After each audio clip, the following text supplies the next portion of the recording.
Hi everyone, great to see you. So today we're going to do the third and final part of the custom shader patch settings tutorial, taking all the mystery out of all of those complicated settings.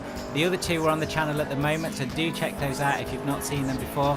And remember guys, if you do like the video, clicking on that thumbs up and like button really helps me out with YouTube. As ever, if you are new here and you do like the channel, I'd love to have you on board, so click on that subscribe button. Okay then guys, let's jump right in.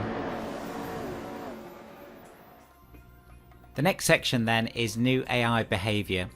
So just reading from the top, adds new AI behavior in track mode, creating seemingly endless traffic and allows to drive wrong way in practice or track day, still work in progress, doesn't affect online.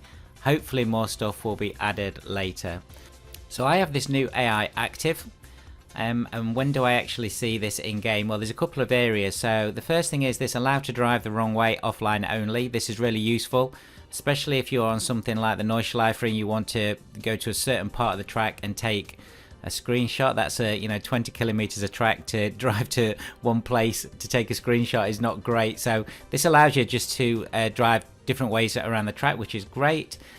This AI flood as well works really well. So there's a couple of different options here that you can play about with, like the spawn attempts and the minimum track length, etc. So this allows you on, if you've got a track day mode, for instance on LA Canyons or one of the other big free roam tracks, you can actually continually spawn traffic, so you're not just trying to chase 4 or 5 cars around a vast map. They will despawn and then respawn again, so they will be around you and you will see them more. So this is a really cool set of options here again that you can play about with to see how you want that to work. AI race cooldown lap. This just means that once you've done a race that you do a cooldown lap before going into the pits. That's great. And AI retirement settings. Get back to the race after going into the pits and show message when AI goes back to the pits. So you'll have seen these on some of my races that I've had videos on where it will come up with a message at the top. But this one's really cool as well. So get back to the race after going into the pits, so they will rejoin the race. So that's new AI behavior. Moving on then to new loading screen. New loading screen is a simple update that just changes the way that Windows recognizes what Assetto Corsa is doing. So as it says here, replaces loading screen with new one, reacting to input events a little better. So Windows wouldn't think Assetto Corsa is frozen and providing more information about the race. So I have this active. You can put a slideshow on. You can change pictures, where you could change them all the way down to, I think, every 5 seconds. So that's pretty cool. You can put status messages, server details, car details and server name, and you can change the layout there of the way that those messages come up and where to look for backgrounds. This is pretty cool too, so you can actually point it to certain directories that you have all your favorite screenshots in, and then it will actually go through those screenshots as your loading screen. So that's very, very cool. Okay, nice screenshots. This is another great extension that doesn't cost you any performance decrease. So it changes the algorithm Assetto Corsa uses to create screenshots, adding accumulation AA by taking several shots at once and blending them together. While at it, it smooths out motion blur as well, and if needed, allows to create somewhat acceptable super resolution screenshots. It works better without MSAA and with limited post-processing effects.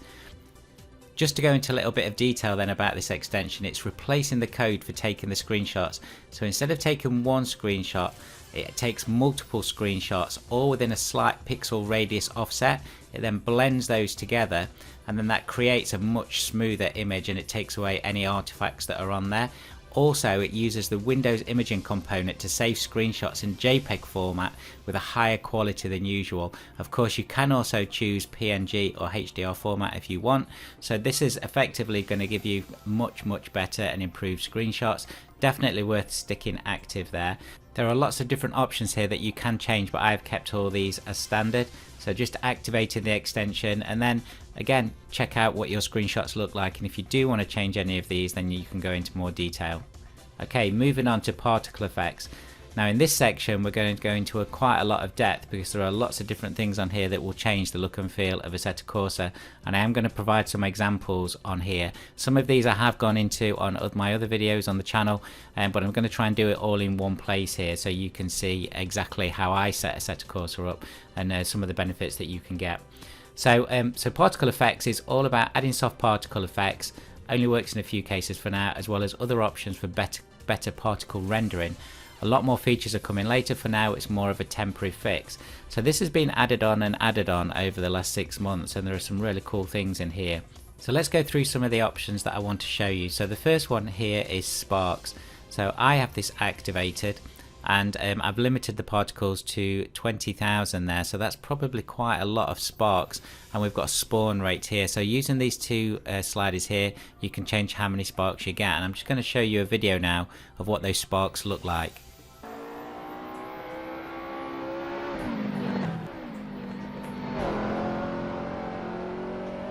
So the next section to look at is new smoke and dust, and I have this active.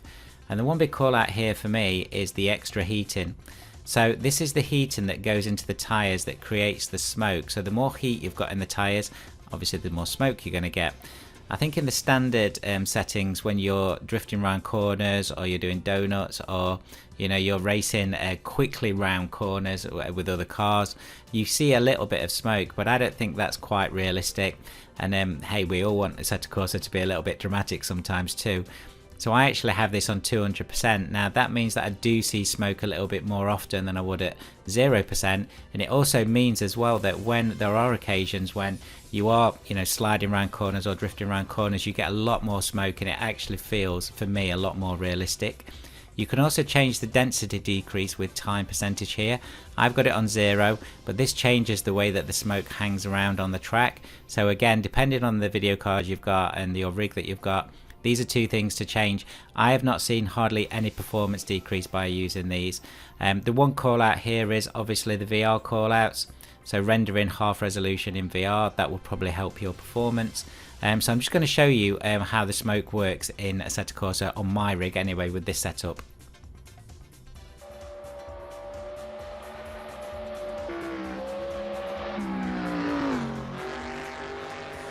The next section is flames. This is a new section. So I've actually got this active, and again I'll just show you that running on a video in a moment. This is absolutely a no-brainer for me. I have seen it on some cars, it doesn't quite look right, but again it's worth trying on your favorite cars to see what kind of effects you get.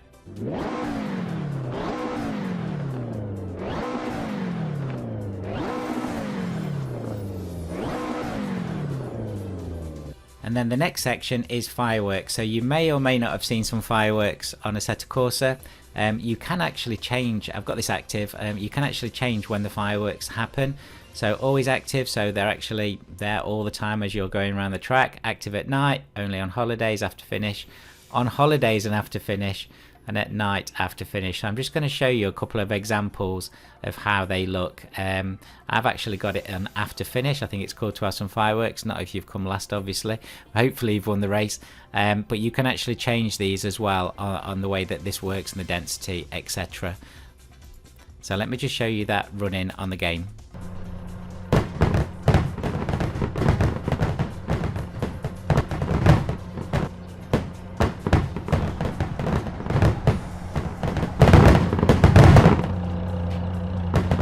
Next up is another small detail that I think looks really cool, especially when you're taking some of your screenshots or you're doing slow-mos around corners, etc.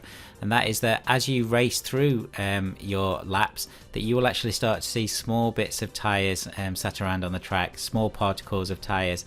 Again, it's just one of those small details that just makes everything feel a little bit more realistic. You can change how many of those you're going to have on the track, and then just the same way, solid pieces of dirt, bits of grass, shards and collisions and such. So as you spin around on grass, or you slide on grass, or you hit obstacles, you will see particles that come up and they appear for a few seconds and then disappear. And again, I think that really adds to it, especially the grass piece for me. And if you're going over grass and you've got dust and bits of grass coming up and small bits of vegetation, I think that all looks really cool. There's a number of different options you can put on here just to change that if you're seeing any kind of performance decreases. But again, I think these particle effects for me, I would always have them on if you can. I just think it adds to your sense of realism. So I'll just show you those in action now too.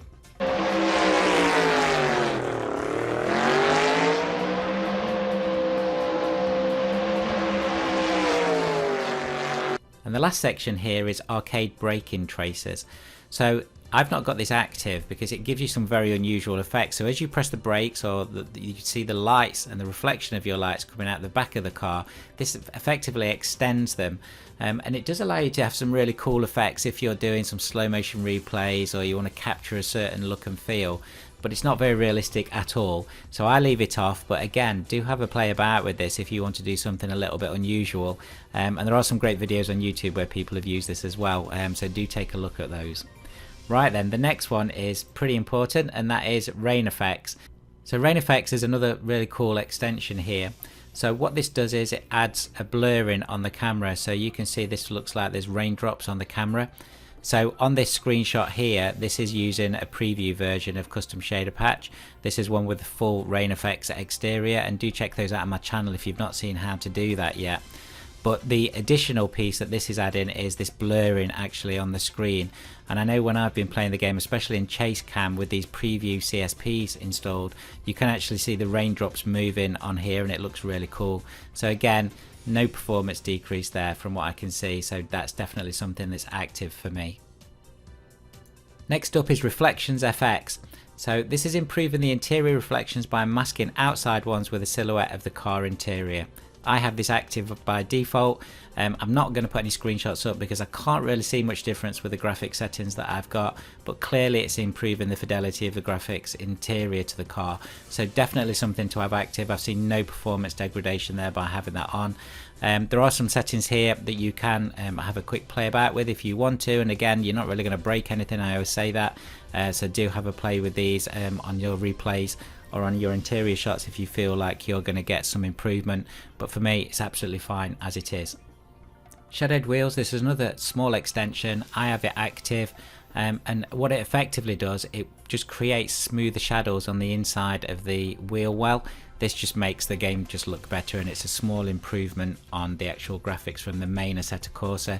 This works with the brake disc effects as well, so these two are combining to create these cool effects within the interior of that wheel well and on the wheel itself. So definitely worth keeping active, and again, no performance degradation that I can see there.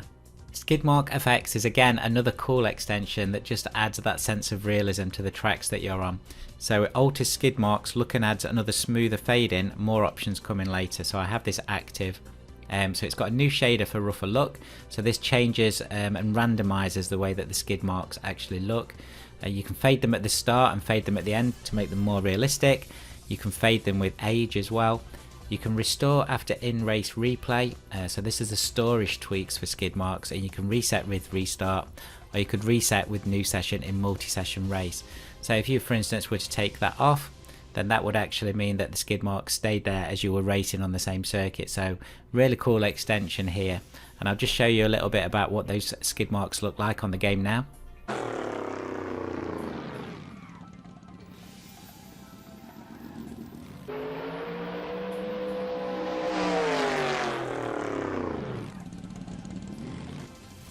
Next up then is smart mirrors. So smart mirrors is an awesome part of Custom Shader Patch, and this really makes a difference, and I'll show you some video in a moment on how this works. But basically I've got this all activated, so I've got the main extension activated, a bit of shaking on older cars on high speed, that's really cool. I do like my classic cars, so that does make a bit of a difference as well. This area here fixes issues on some cars with the mirrors and the way that they work. Post-processing for virtual mirrors really important. And then this real mirrors piece here, a lot of this work was done by Henter, so shout out to Henter. And I've got this active, and this obviously makes a huge difference on the way that internally in the car your mirrors work and creates full virtual mirrors. There are a couple of options at the bottom here, but these are off by default, so I've left those off. So this is the big one here. So this is proper accurate reflections with separate textures for different mirrors.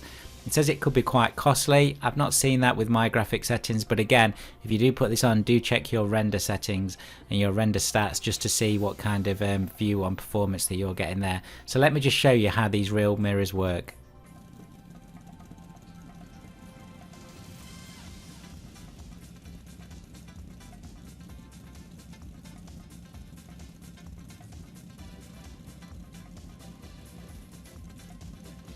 Next up then is Smart Shadow. So this extension allows to alter shadow splits in general or per track basis, plus it stabilizes shadow maps to reduce wobbling with seemingly static cameras such as Orbit camera. This again I've got active. I don't really play with anything in here. I don't change anything at all. One of the things that is an increase on here is that the view distance is increased to 20 kilometers. And again, nothing really to change here unless you specifically want to go in and you've got a specific problem. So I would just leave this active. Next up is Taskbar. Now this I just keep active, and this is the taskbar that comes up on the side of the screen. As you can see, you've got all your full names there, etc. And I've showed this in some of the other videos that I've done on the channel. So new style for taskbar, takes more space on the screen but shows app names as well and has some more features. Try using the right mouse button to pin or hide apps from the list. And as per the latest updates on custom shader patch, so 1.68 onwards, the taskbar does look slightly different. I think it's much better. You can pin bits on there as well, so do check out my other videos on CSP 1.68 and Sol 2.0 if you want to look how to do that as well. But again, really simple. So this is, remember, only when you're in the drive menu and you move your cursor to the right hand part of the screen and the taskbar comes up. There are lots of adjustments here that you can change if you really want to, but again, I would just keep that active and not really change anything on there at all. Next up is track adjustments. So add small tweaks for tracks, such as adjusting amount of spectators to given race type. So I have had some questions about this as well on where the spectators disappear to sometimes when you're on different races. So if you look here, you can actually hide all spectators, so it's worth checking if that's actually on or off. And you can actually adjust the amount of spectators depending on the race. So if you are in a practice race, then there's probably not going to be many spectators there. Qualifying maybe. But actually if you're on full races, then you'll have all the spectators that are on there. There are also some other mods on Race Department that you can search for that do manually change the amount of spectators as well. But to be honest, I think with the way that the spectators work on Assetto Corsa, this is probably enough for most people. I've got that adjust the amount of spectators there. You can also do different things with the pit crew as well, so you can hide crew in practice mode and hide crew in track day mode as well. So just have those on full race mode. The other piece just to call out here is the seasons piece too. So this disable any colouring seasonal adjustments. If you were to highlight that, then if any tracks have any seasonal adjustments on colours, so for instance winter and autumn colours, then it would disable that as well. Personally, I quite like driving Assetto Corsa on full summer at the moment because we're in the middle of winter, but again, something there to play about with. And then under this miscellaneous section here, we have dynamic flags, tessellation for dynamic flags, trees receiving per vertex shadows, trees A2C dithering, cables AA, use distant emissive glow, and add larger glow for distant emissives in fog. So I think what I'm going to do is just put these tree pieces on here, and I'll see how that looks on my Assetto Corsa. Okay, let's move on then to Tyre Effects. So next up is Tyre Effects. So there's not much information here. I have this active. It adds visually deforming and damageable tyres. What this actually does is it shows you flat spots, wear, flex. It does have replay support as well, so you do see actually load on the replay. So as you go around the corner, you'll see the tyre change shape as the tyre goes around the corner and it's pressed under load. And you've also seen as well, because I guarantee all of you will have been on the grass as well, especially on the open wheel cars, you will see grass effects actually on the tyres as well. So that's really cool. So that's Tyre Effects, and again, I just have that active all the time. Next up then is weather effects, which is clearly really important for us all. So new fully dynamic, fully customizable weather system which allows for 24-hour races and more. So this extension I always have active, and it does make a significant difference on the way that the game works, and especially obviously using Sol. So there is a controller script on here. So what I would just make sure is that when you're actually troubleshooting anything to do with weather, that you check these two weather scripts here. So I've got Sol by Peter Bose 2.0, that's the latest one, so that's using the latest Sol. If I use this one here, then that would actually change the way that the weather works. And then the weather script here, again, you can choose different ones. So I have got Horizon Shades Weather, which by the way by Master, I did a video on this, absolutely brilliant. But at the moment I am using this Sol 2.0 here. So just make sure that these are both on the same kind of script here, because if they're not, then you might get some weird graphical effects or just not getting the correct kind of weather. Audio volume for weather specific sounds. So on the new preview versions of Custom Shader Patch, you get lots of wind sounds and there's thunder and all sorts of different things happening there, and the rain sounds, so make sure that that's on there too. Performance, use compatible sky shader, extra sharp stars and extra cloud fidelity. They're just on by default, and again very little performance degradation on there for me. And then this miscellaneous, you can force AI headlights, so you could have them on all the time. If the date is not set, use original sun trajectory. Add mirage light reflections, I have that one on, I think that's cool. Use seasonal adjustments, I've got that on too. And turn headlights on and off when the AI does that, so that's on your headlights.